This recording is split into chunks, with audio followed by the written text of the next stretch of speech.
करते हैं आप लोगों के आपके अपने चैनल में। आप सभी को पता है कि जो इंडियन पोस्ट ऑफिस है उसमें वैकेंसीज आने वाली है बहुत बड़ी मात्रा में। उसी को लेके मैंने एक वीडियो का सीरीज चलाया था। तो मैंने मल्टीटास्किंग स्टाफ की क्या सिलेबस है, क्या एलिजिबिलिटी है, उसके बारे में मैंने वीडियो पहले बना चुका हूँ। तो आज मैं जो वीडियो बनाने वाला हूँ दोस्तों वो है आपका पोस्टमैन और मेल गार्ड के बारे में।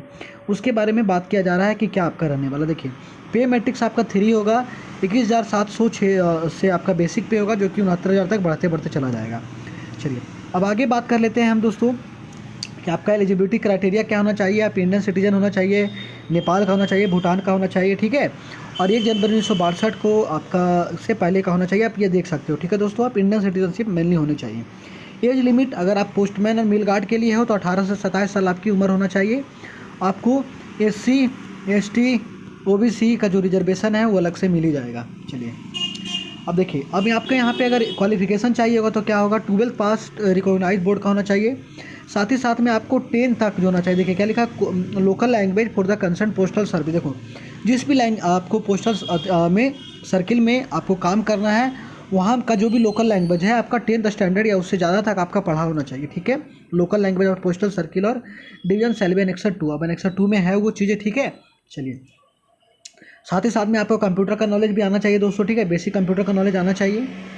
अब अगर वहीं बात कर लेते हैं, यहाँ पे देख सकते हैं लैंग्वेज टेस्ट वगैरह आपको आना चाहिए, ठीक है। चलिए अब जो उसका सिलेबस है वो क्या है आपका, देखिए पेपर 1 होगा, पेपर 2 होगा, पेपर 3 होगा। पेपर 1 में आपको क्या सिलेबस है दोस्तों, सो देखिए कम्पिटेटिव और क्वालिफाइंग हो सकता है क्या।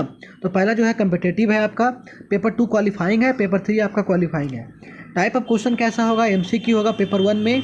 वहीं पेपर 2 की बात कर ले दोस्तों, तो पेपर 2 में आपके जो क्वेश्चंस होंगे वो आपके मल्टी चॉइस क्वेश्चन होंगे और सब्जेक्टिव होंगे। ये आपके MCQ भी होंगे और सब्जेक्टिव भी होंगे।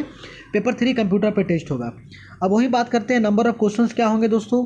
ये देखिए, ये पुराना मैं सिलेबस के अकॉर्डिंग आपको बता रहा हूँ, आपको तैयार कर दे रहा हूँ दोस्तों, ठीक है। अभी न्यू नोटिफिकेशन आएगी तो ऐसा माना जा रहा है कि कुछ चेंजेस नहीं होने वाली, सेम जैसे आ जाएगी, ठीक है दोस्तों। ये ऑफिशियल सिलेबस है।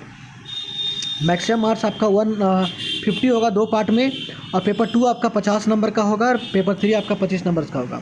पेपर 1 का ड्यूरेशन 90 मिनट्स, पेपर 2 का ड्यूरेशन आपका हो जाएगा 60 मिनट, पेपर 3 का ड्यूरेशन हो जाएगा 15 मिनट्स।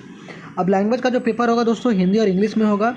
और लैंग्वेज आंसर जो अप्लीकेबल होगा, जो MCQ है दोस्तों उसमें तो आपका कोई है नहीं, उसमें 2 गोला भरना है, ठीक है। वही बात करें पेपर 2 और पेपर 3 में, तो जो भी आपका जो क्वेश्चन पेपर का लैंग्वेज रहेगा उसी में होगा।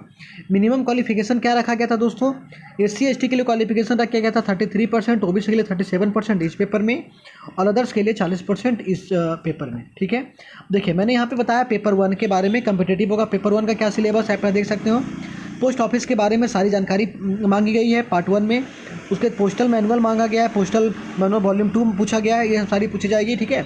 बुक्स वगैरह क्या क्या चीज़ें है वो सारी चीज़ें, ठीक है। देख सकते हैं आप यहाँ पे मैं जूम करके लाया था। फिर पार्ट B में मैंने बताया था कि पार्ट 1 और पार्ट 2 होगा। पार्ट 2 में आपका जनरल नॉलेज पूछा जाएगा, जिसमें सिविक्स, जनरल नॉलेज सारा चीज़ रहेगा। उसके बाद अर्थमेटिक रहेगा दोस्तों, 10 क्वेश्चन इसमें रहने वाले हैं।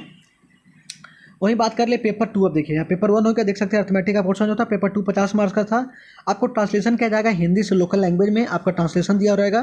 15 क्वेश्चन रहेगा आपके 15 नंबर के, ठीक है दोस्तों।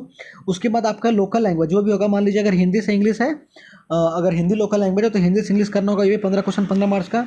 एक लेटर राइटिंग लिखना होगा 40 से 50 वर्ड में, 10 मार्क्स का। और पैराग्राफ शॉर्ट ऐसे लिखना होगा लोकल लैंग्वेज, अगर हिंदी है तो हिंदी, बांग्ला है तो बांग्ला, वो आपका 10 मार्क्स का रहेगा, ठीक है। स्किल टेस्ट होगा आपका 15 मिनट का कंप्यूटर पे, ठीक है दोस्तों, सेम डे में ही, ठीक है। और डाटा एंट्री 100,000 होना चाहिए। अब देखिए ये जो सारा सिलेबस है दोस्तों, इसमें ये सारी चीज़ें तो आप कवर कर लोगे, कहीं से कहीं करते होगे। लेकिन जो ये सारी चीज़ें जो दोस्तों, ये सारी चीज़ें जो है उसको कहाँ से कवर करोगे, तो उसी को ध्यान में रखते हुए चच्चू पब्लिकेशन एक बुक को लॉन्च किया दोस्तों, ठीक है। वो बुक का जो थीम ही है कि पोस्टमैन, मेल गार्ड एवं मल्टीटास्किंग स्टाफ के लिए जो लोग तैयारी कर रहे हैं उसको सारे सिलेबस कवर करें, जैसे कि डाक विभाग संबंधित ज्ञान। आप देख सकते हो कि पेपर 1 में यहाँ पे डाकघर मांगा गया था दोस्तों, देखिए यहाँ पे सारा कुछ मांगा गया है, ठीक है। तो सारे सिलेबस कवर किया गया, आप देख सकते हो यही सिलेबस है सेम आपका गाइड 1 में, पार्ट 2 में, सारा चीज़ आप देख सकते हो यहाँ पे, ठीक है। अब देखिए मैं दिखा दूँ कि कैसे आपको बताया जाएगा। यहाँ पे पेपर 2 में जो आपको दिया गया है, देखिए यहाँ पार्ट 1 था, उसके बाद पेपर 2 में यहाँ पर पार्ट 1 का ही जो पेपर 1 का पेपर 2 जो तो है यहाँ पे भारतीय इतिहास वगैरह सारा चीज़ कवर किया गया। देखिए पोस्टल मैनुअल का जो डिफिनेशंस बारह सारा पूछा गया है वो सारा चीज़ से मिल जाएगा। देखिए आप यहाँ पे देख सकते हो अब बात रहा कि आप इसको बुक को कैसे परचेज करोगे। आपको कुछ नहीं करना है, मेरे डिस्क्रिप्शन में जाना है, वहाँ आपको बुक का लिंक मिल जाएगा। आप वहाँ से मेरे बुक को परचेज कर लो, आपको घर बैठे बुक आ जाएगा। तो मुझे उम्मीद है कि आपको सारी बातें समझ में आ गई होगी। तो थैंक यू सो